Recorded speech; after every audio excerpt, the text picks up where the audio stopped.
काम आहे ते आम्ही करू. आंतरवाडी असेल की महाराष्ट्रामधल्या अनेक ग्रामपंचायतीमध्ये आणि शहरामध्ये जनतेमधला रोष आपल्याला पाहायला मिळतो.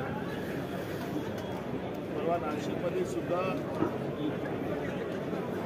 लाखो लोकांनी त्या ठिकाणी या विरोधात प्रदर्शन केलं.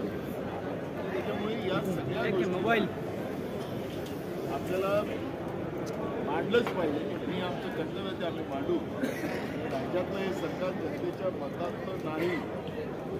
आपण पाहिलं असेल की आज मुख्यमंत्री मंत्र्यांचा परिचय करून देत असताना सत्ता पक्षाचे भागसुद्धा भाजप नाही. म्हणजे सत्ता पक्षामध्ये सुद्धा कशा पद्धतीची निराशा आहे ते पण आपल्याला पाहायला मिळते आहे. हे लोक निवडून आले, तो उत्सव जो लोकांमध्ये असला पाहिजे, आपली सरकार जनतेच्या मनातून उतरते हेही आपल्याला पाहायला मिळते. म्हणून या ईव्हीएमचा अर्थ राज्याच्या मुख्यमंत्र्यांनी काही लावावा, पण हे जनतेच्या मतातलं सरकार नाही हे सातत्यानं आम्ही सांगत राहू. ही आमची भूमिका आहे. दुसरा महत्त्वाचा प्रश्न, हे सरकार जनतेच्या मतातलं असतं तर परभणीसारखी घटना घडली नसती. जनतेची भीती या सरकारला नाही. ज्या पद्धतीनं परभणीमध्ये कोम्बिंग ऑपरेशन करून तिथल्या लोकांना जे बेदम मारलं, एक जण काल त्याच्यातला जगावला. आज आम्ही स्थगन प्रस्ताव मांडला आणि स्थगन प्रस्तावाच्या माध्यमातून आजच्या कामकाजाचा शेवट प्रस्ताव असल्यामुळे तो राहिला. आता उद्या आम्ही त्याच्यावर चर्चा घडवू. पण यांना जनतेची भीती राहिली असती तर यांनी परभणीमध्ये बेकसूर लोकांवर अमानुष लाठीचार्ज केला नसता.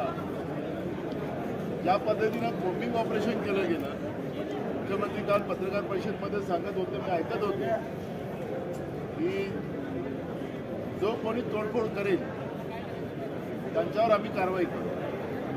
मग त्यांच्या पोलिसांनीच तोडफोड केलेली आहे. पोलिसांनीच त्या ठिकाणी लोकांना लाठीचार्ज केलेला आहे. ते दिसत आहे, त्याचे व्हिडिओ पण आपल्या माध्यमातून दाखवले गेले.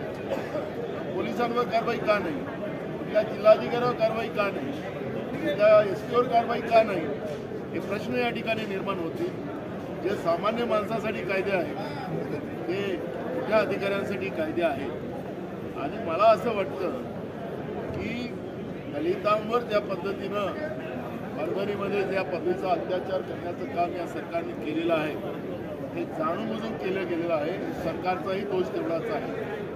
एखादी घटना झाल्यानंतर त्या घटनेला वेळेस थांबवता येतं, पण ते आंदोलन 4 तासाच्या पलीकडे चालवण्याचं काम सरकारने केलेलं आहे. जेव्हा कलेक्टरकडे परभणीच्या महिला भेटायला गेल्या तर तिथं 2च पोलीस होते. ज्यावेळी सरकार करते आहे का हा प्रश्न या निमित्तानं निर्माण झालेला आहे. आणि म्हणून आज आम्ही स्थगनच्या माध्यमातून तो विषय सभागृहात मांडलेला होता. अध्यक्षांनी त्याला परवानगी दिलेली नाही. नाना, एक मोठा गंभीर आरोप तुम्ही करताय. रवींद्र चव्हाणचे माजी मंत्री होते, त्यांच्या नेमका या व्यक्तीला कुठे बंदी करून याची काही कल्पना आहे का? त्यांच्या बंगल्यामध्ये वैभव नावाचा एक मुलगा, त्याला 9 कोटी रुपये त्यांनी चोरून दिलेले आहेत असा फक्त आरोप लावून त्याला किडनॅप करून ठेवलेला ही माहिती मला आत्ताच आलेली आहे. म्हणून मी तुम्हाला या ठिकाणी सांगतोय की त्याच्याकडून 4.5 कोटी रुपये वसूल केले, 4.5 कोटी रुपये अजून दिले नाही, म्हणून त्याच्यावर अत्याचार चाललेला अशा पद्धतीची गोष्ट आमच्याजवळ माहिती आलेली आहे. त्या माहितीच्या आधारावर मी सांगतो.